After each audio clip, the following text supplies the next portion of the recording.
Hello, my name is Vanya Chan, creator, writer, and host of When Music Meets Mindfulness. A year ago, this series started out as just the kernel of an idea. Through each interview, it has blossomed and developed, becoming a forum for open conversation and communal learning. Here's a brief recap of all the artists featured in our first season.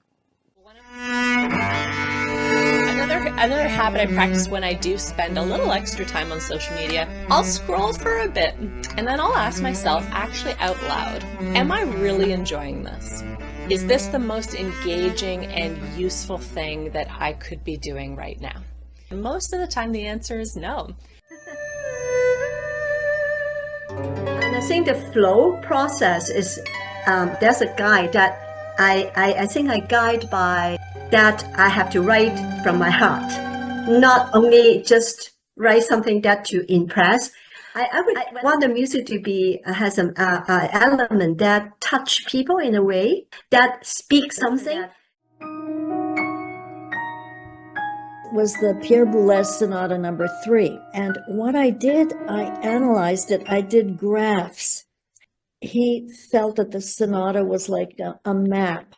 You know, he liked the idea of building a city. So visualization, and that was the only way you could get through the sonata. Sometimes I say that I find contemporary music a bit like a puzzle, and some of the pitches seemed very unusual. I sort of looked at it enough to know that it was actually all fitting within a kind of scale. And so we just sort of learned that scale as a bit of an exercise. So the singers had it in their mind's ear that there was a pattern to it. I always take a score and sort of flip through it, assess how it's structured, where the challenges are going to lie, and then I get a little plan together of how I'm a plan of attack.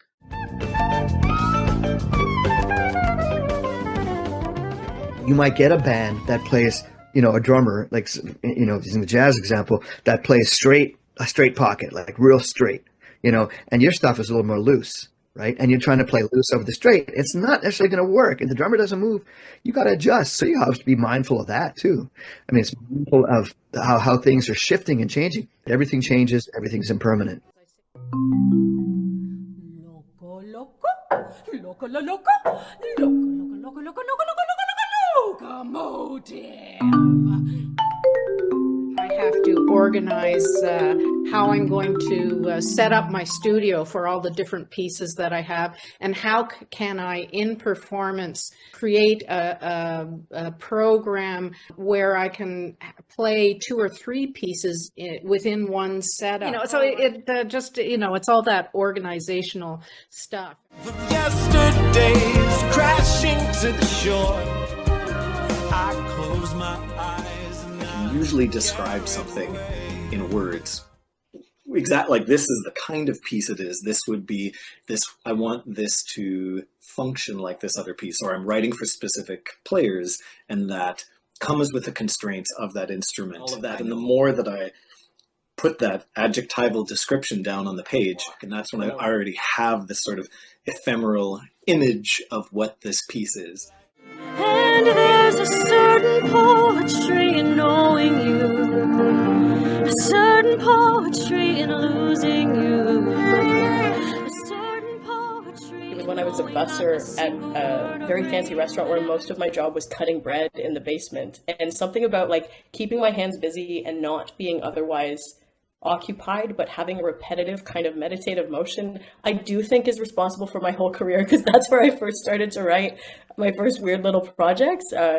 So I've carried the wisdom of the bread with me into the rest of my career. I think that my best ideas came cutting the bread. So sometimes when I'm stuck, I'm like, what's today's version of cutting the bread? Of like, My deepest thanks go out to all the artists who have graciously contributed to this series.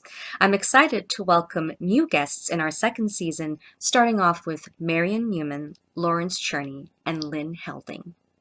Finally, I want to take a moment to thank you, the audience, for your continued support and interest. Stay tuned and see you next time on When Music Meets Mindfulness.